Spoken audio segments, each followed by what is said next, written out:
Hoy se cumple un mes del inicio de la guerra entre Rusia y Ucrania. En las últimas horas, el presidente ucraniano Zelensky dijo que el plan ruso falló y pidió la ayuda de todos los países de la Unión Europea. Hoy hay una reunión importantísima para tratar el tema, por eso ya mismo estamos saludando a Alejandra Loucau. ¿Qué tal, Ale? Muy buen día. Hola, buenos días. Bueno, sí, efectivamente se cumple un mes de la guerra en Ucrania. El 24 de febrero Rusia invadió Ucrania y desde ese momento se registran combates. La semana pasada hablábamos de un diálogo y de posibilidades de acuerdo, y hoy lamentablemente tenemos que decir que ese diálogo está estancado.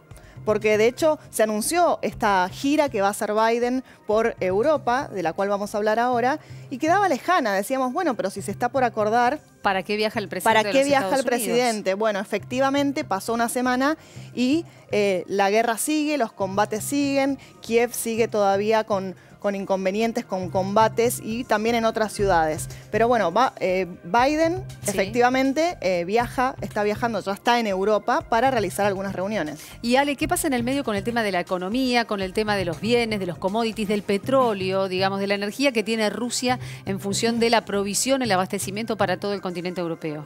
Bueno, efectivamente lo que pasó ayer fue en realidad una noticia que va a marcar, creo que las relaciones internacionales y económicas de acá en adelante, y es precisamente que Putin anunció que por el gas ruso que provee a Europa no va a recibir más euros y que va a empezar a recibir solamente rublos, es decir, la moneda rusa para justamente seguir realizando transacciones y seguir proveyendo gas a Europa. ¿Y qué significa esto? Digamos, ¿cómo hace un país europeo que tiene el euro, o en el hipotético caso Gran Bretaña, ¿no? Que está fuera de la Unión Europea después del Brexit? ¿Cómo hace para conseguir esos rublos para poder pagar la energía que necesita? Claro, lo que necesita Rusia es básicamente que rehacer los contratos con la empresa Gazprom y a partir de ese momento establecer que los rublos sean la moneda de cambio. Esto fortalece el sistema financiero ruso, pero Europa se halla ante una disyuntiva. ¿Va a seguir comprando gas ruso? Digo, depende, el 50% del gas que recibe Europa aproximadamente es ruso. ¿Va a seguir comprándolo, va a pagar en euros o va a decir, no, nosotros no compramos más gas y nos abastecemos de otras fuentes? Bueno, Biden se va a reunir justamente con la Unión Europea el día de hoy para discutir el tema energético. Le va a proponer que Estados Unidos sea el proveedor de ese gas que le falta, pero no alcanza el gas estadounidense. Para toda Europa claramente no, ¿no? Claramente no. Sí, de hecho, bueno, hay otras fuentes de energía que tampoco pueden abastecer. Qatar, por ejemplo, es otra de las fuentes de gas que dijo, nosotros tenemos compromisos con Asia, así que solamente podemos proveer o reemplazar el gas ruso una parte. Así que, bueno, Europa está muy complicada para ver si acepta esta condición de Putin o acepta otro tipo de gas. ¿Sabes qué? Consultarte también, porque esta sanción que es económica para Rusia, de una manera, bueno, perjudica obviamente a Rusia, pero también beneficia a otros países. Y en las últimas horas trascendió que nuestro país podría ser uno de los beneficiados, entre comillas, en función de estas sanciones internacionales sobre Rusia. ¿Por qué?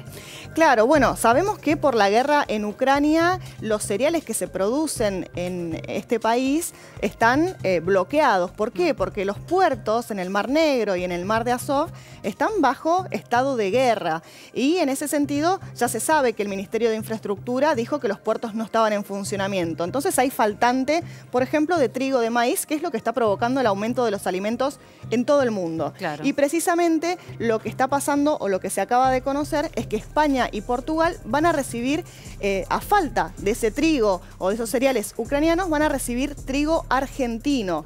Y bueno, Ucrania y Argentina están más o menos en el mismo ranking entre productores de cereales, están más o menos en el 8º y 7º lugar en el mundo. Sí. Era pensable o estipulable decir, bueno, Argentina puede suplir ese trigo, esos cereales que Ucrania no puede proveer en este momento. Trigo y maíz, ¿no? Con la consecuente ingreso de dólares para las arcas argentinas en un momento bastante crítico de la economía, no solamente nacional, sino también internacional, a la que hacía referencia también Ale. Y Ale, consultarte porque murió una periodista rusa también en uno de los ataques a Kiev en las últimas horas, y ya son 7 los trabajadores de prensa muertos en el marco de este conflicto.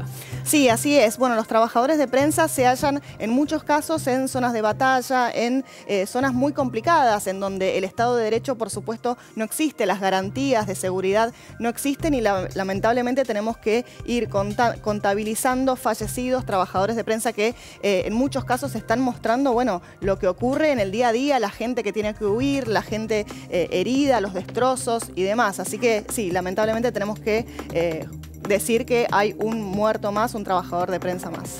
Ale, muchísimas gracias, ¿no? En el marco de los refugiados y de la necesidad de la ayuda humanitaria que se registra en esa zona de nuestro planeta.